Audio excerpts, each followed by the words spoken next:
Speedway and the NASCAR Camping World Truck Series race, the O'Reilly 250 about to get underway. We've got to fire the engines, so let's go down for today's command. Race fans, are you ready for the most famous words in motorsports? Please welcome John Johnson, owner of Automotive Services, as he gives the command. Drivers, start your engines!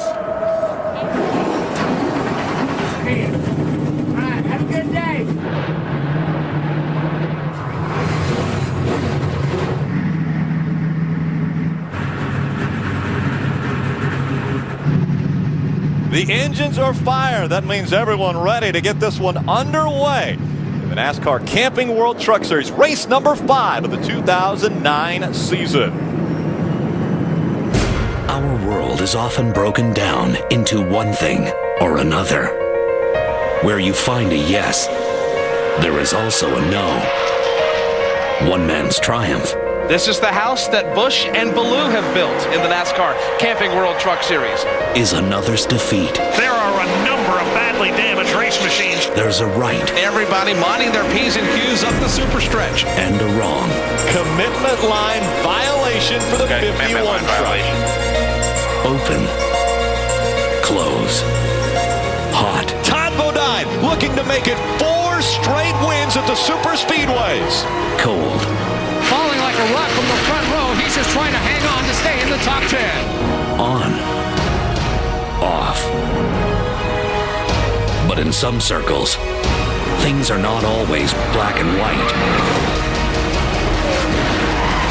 Welcome to the O'Reilly Auto Parts 250. Now on speed.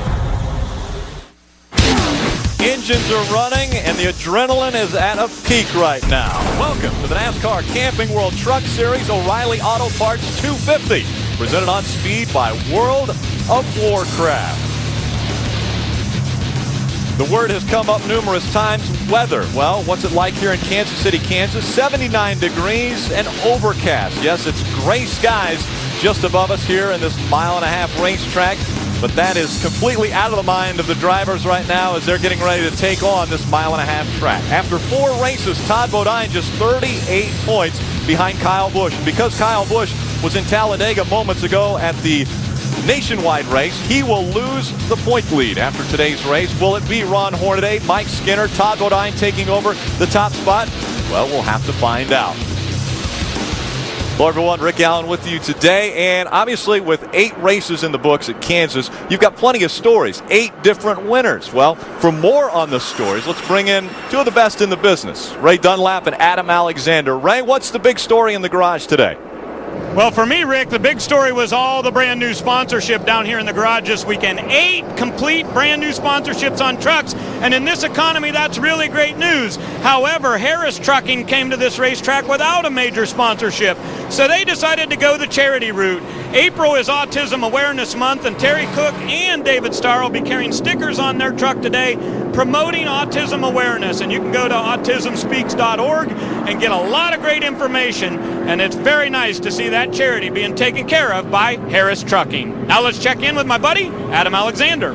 And Ray, Rick mentioned just a moment ago, in 8 races at Kansas, we've had 8 different winners. And back in 2005, it was Todd Bodine who found his way to victory lane. And when he did so, this guy, Mike Hillman Jr., picked up his first career win as crew chief. He is still crew chief for the team today. But you can see him wearing the helmet. That means he will go over the wall and change tires, something he has not done in 2 years. And as if that's not enough, when this race is over, he's flying Talladega. He'll change tires for Max Pappas in the Sprint Cup race tomorrow. He's a busy man, Rick Allen. Well, just like you two down there on pit road, extremely busy today. We want to take a look at our starting grid. It's going to roll across the top of the screen.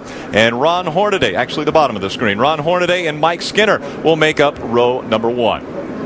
Hello again, Rick Allen, Phil Parsons. Obviously, we talked a little bit about stories with Adam and Ray, but there are a lot of different stories you can bring to a racetrack like Kansas Speedway. Well, there really is, and I think one of the most important things is what Ray touched on in the setup show. It's the pit rules. They can only change tires or put fuel on one pit stop. Right. They cannot do both at one time. I was talking to Mike Beam, Colin Brown's crew chief, in the garage area this morning, and he said, I really think that could cause some problems because I don't think you can you can do one if we get a green flag pit stop. You're going to have to do both, and that's going to mean multiple pit stops. He said no one's going to do that. They're going to wait till somebody comes out and has trouble. So I think that's one of the most important things this race is how the new pit rules are going to react.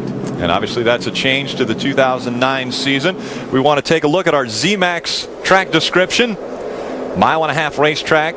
Obviously, a little bit of banking here in the corners, 15 degrees. It's a great racetrack. It's been really windy since we've been here, so the guys were talking about how the wind is really blowing their trucks around down in 3 and 4. Todd Bodine said his truck just changed directions when he got down there. Everything seemed to be fine. You see 15-degree banking right there, but it's really, really windy out there, so the guys are going to really have a hard time because they get sent in turn 3 so much harder because the wind is blowing them down the backstretch. Coming out of 2 and into turn number 3 is the way the wind is blowing today. The World of Warcraft, our race analysis, 35 trucks will be starting. Phil, I'm just going to let you go. I'm stuttering right now, so go ahead and take us through this. Well, 250 miles, this is one of the longest races these guys will run this season. That's why NASCAR allowed them an extra set of tires. Typically, they only have 4 for a weekend. They have 5 for this race. We may see as many as 3 tire changes for each one of these trucks. As you can see, the pit window is somewhere around 52 to 57 laps in a 167-lap race. Yeah, so you've got to at least, at a minimum, there's going to be 2 stops, and more than likely we'll see maybe 3.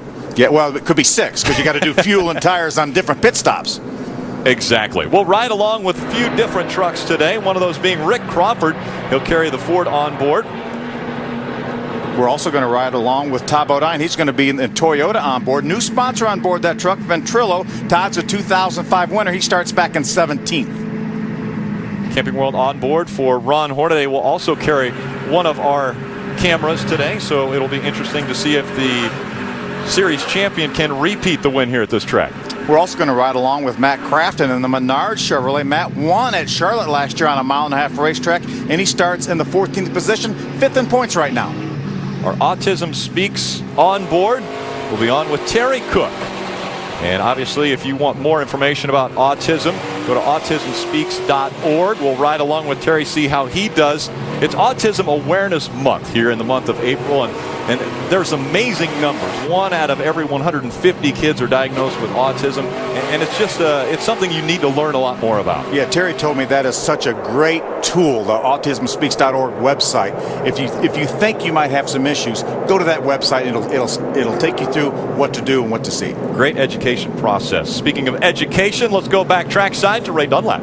Well, Rick, I was talking about all those new sponsorship. How about Copart.com? Going to be on Ron Hornaday's truck. And at our last race at Martinsville, Kevin Harvick went to victory lane. Hornaday was right behind him. And how about a big attaboy for Kevin Harvick Racing? They have moved up to 18 wins in this series, and that gives them the very best winning percentage of all Truck Series teams that are active right now, moving ahead of Germain Racing. So you got to believe Hornaday is going to be a threat today. He's on the pole. He's got the #1 pit stall. I'm going with the old 33 and their new sponsorship. Adam?